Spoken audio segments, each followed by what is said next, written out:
to bring forth and identify any kind of issue like that.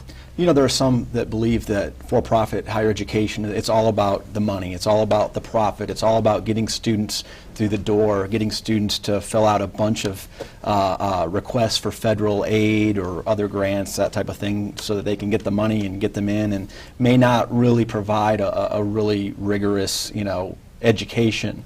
How do you respond to some of those conceptions or those claims that people might have? Really, the two things I can point at are our student retention and our placement. Tell us about the retention, because I was amazed when I heard you mention this a few months ago. Sure. The retention on our campus, you know, normally we'd point students or anyone to our website. There's consumer information that we have to post there. And I actually looked it up this morning just so I could talk about it today. And last year's retention was 71%. And our placement was 90%. Wow. And so, you know, that shows that our students want to stay in school, they're graduating, and they're getting jobs, so placement 90%. I look at our externship sites and our employers. There are several employers in the Charleston community that contact us first when they have a new position to fill. They don't bother posting, you know, online or, you know, in any of the various other ways to post a job. They know they can come to us and find quality, you know, people to fill the needs that they have. Do you have any safeguards in place to ensure that students don't, you know, rack up thousands and thousands of dollars of debt in your programs and maybe not end up with a, you know, a meaningful job right after? Absolutely. We actually counsel them very heavily through financial aid on, you know, not taking out additional loans. That's something that's, you know, brought to the forefront for us on a regular basis. We actually just instituted a new scholarship opportunity for our students who graduate. So based on their attendance percentage and their grade point average, we're giving them anywhere from $1,000 to $2,000 of a scholarship at the back end, just to reward them for being a good student, for graduating, and you know, for getting that degree. Is that approach unique, do you think? It's actually the first I've ever heard. I've never heard of that. Yeah, but you know, we want to show our students that, you know, we care about them, we care about their goals, and that includes their you know, financial well-being. Actually, you work in academics, and you work with the faculty. You look at you know, student progress. I'm sure you intervene in when there's situations that come up. What do you think are some of the key ingredients for success in the programs that your school offers?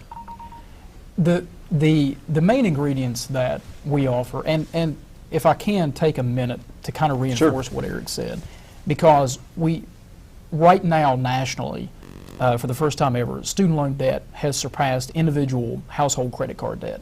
So the issue you hear about all the time, and coming out of the current administration, you know, they've signed one executive order after another trying to tackle student loan default rates, this massive, you know, debt that's accumulating. The average student loan debt is like $26,000. Forbes just did a recent study on that. You know, 1% of college graduates are leaving with $100,000 in debt.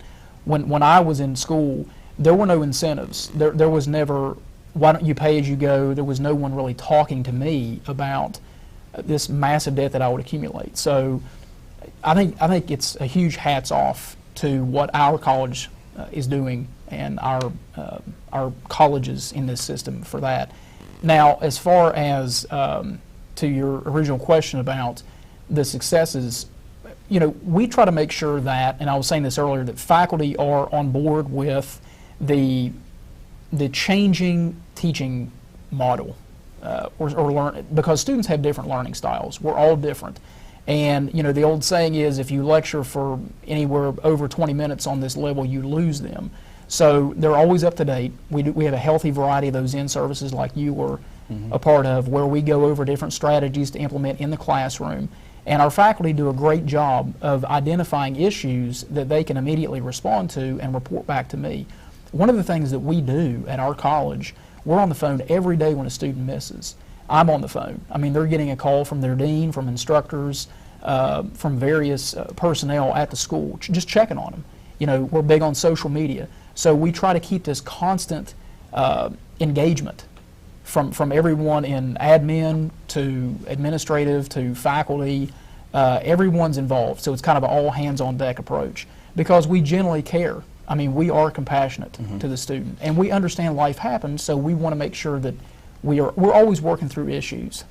You talked about student loan debt and wanting to make sure that students don't get overwhelmed with that. I'm just curious, approximately how much does it cost to attend the institution for a year?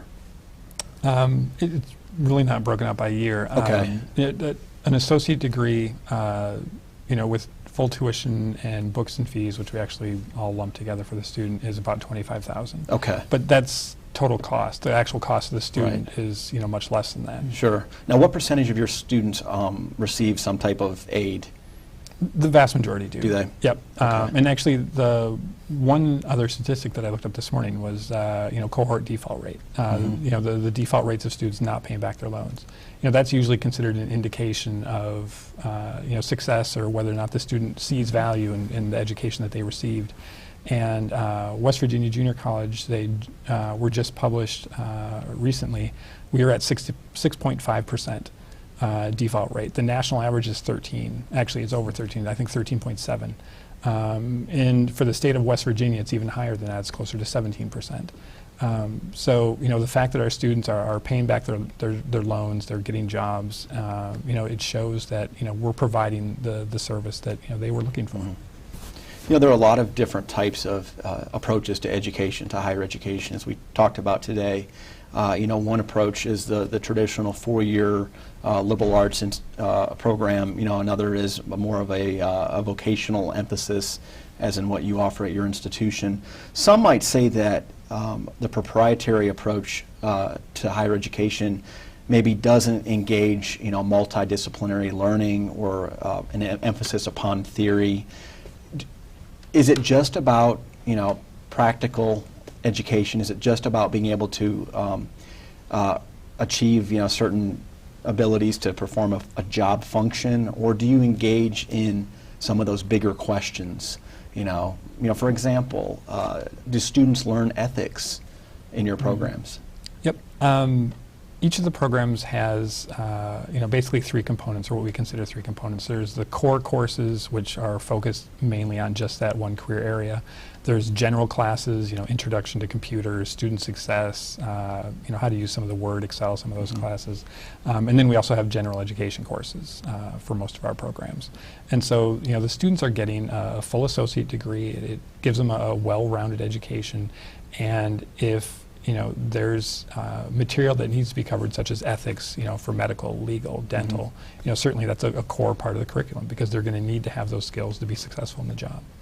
So if there's somebody that's watching this program, and maybe they're 45 years old, maybe they wanted to go to college at some point, maybe after high school graduation, they ended up starting a family or found employment, and now they find themselves in a place where they're not really satisfied with where they are, and they want to make a change, but maybe they're not sure what to do. What can they do?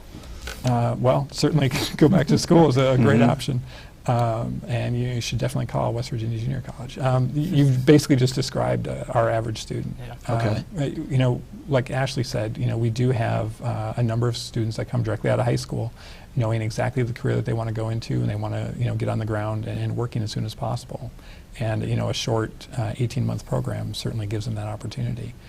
But a lot of our students are coming from another career. They maybe graduated college or graduated high school and went into the career field, then and decided this isn't what I want to do. I want to change something up, but I don't want to go back for 4 more years. And so this gives them an opportunity to train in a different skill. And the national economy is tough right now. Jobs are scarce. We're setting a record for the highest number not in the workforce. I mean, we're getting into tens of millions. That's setting a record. It's been decades. And so, it's a tough situation out there. And statistically, it's been proven that individuals that possess a college degree do have a better chance of getting a better job, or at least if they're learning a trade, and they're successful in that. Many of them want to be business owners. But a lot of people have tried that route. Maybe they didn't like it. Maybe they failed for one reason or the other. and they're older now. They like you said, they have a family, and they're looking to get something more stable for their family.